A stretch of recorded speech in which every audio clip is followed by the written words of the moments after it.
Hi, I'm Dave of Out of This World Home Services, and in this short video today I'll be explaining what parts are involved in a toilet and going through the operation of how the toilet works. So if we have a look, we have two major components, or actually three that you normally see. So we have the tank, which is a reservoir of water. We have the toilet bowl, which is the spot where you basically put your waste in and flush, and then the seat here, which in this case is a slow close.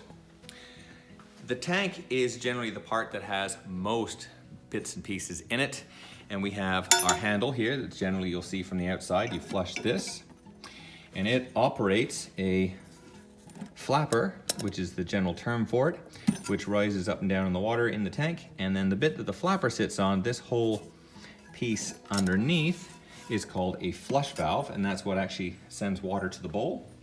We have a fill valve here, which, as it says, is the water that the device that controls how much water fills the tank. And so water gets into the tank through a connection tube just down here, which would connect to another valve on the wall. And the toilet itself, the tank is held with a gasket underneath here. This is a tank to bowl gasket. Can't really see it, but it's how these two connect and don't leak. The toilet bowl is connected to the floor in most cases with just two bolts on either side, one there and one around here. These are situated in a flange which sort of locks the bolts in place so they don't lift off the floor. And then these are cut down so you don't normally see them, and they're hidden away with a tidy little cap that sits on top and keeps it all hidden away. And that's pretty much the toilet components. So now for how the toilet operates. From my lovely drawing here, what I have is the tank, the bowl, this is the flange underneath, and then your drain pipes going away. So this blue line, the blue lines in here represent where the water sits when the toilet is not being used. So it sits in the bowl and it sits in the tank. This portion here is actually referred to as the trap of the toilet. We have the seat up the top, and so in here in black dotted lines it gets a little confusing. This is the flush valve, the green is the flapper, and this up here is the fill valve with our supply tube and regular shut-off valve.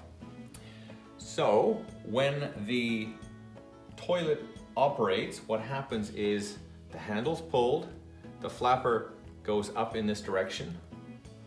All the water that's in here comes through the opening in the flush valve right here, runs through this channel, which actually supplies water in two spots.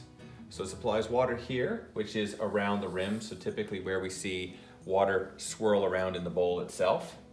And one that's very important that often gets missed is there's a tube that goes down here that actually injects water this way, or actually I should say it comes in more from this side, and what it does is it's called a Siphon Jet, and it helps push the water that's already in the pipes up through the trap and helps suck this water down. So it acts a bit like a Venturi, but it sucks this water down. This water now all starts heading, get my arrows right, going this way, and it comes down into the drain pipe below here and then follows the path of wherever that leads. While that's happening, the water in here drops down. This tube and the fill valve here allow water to fill back up. And so the water that's in here goes down through the waste. This then, once it's actually finished its cycle, will then just fill back up with water. And that's your toilet flush.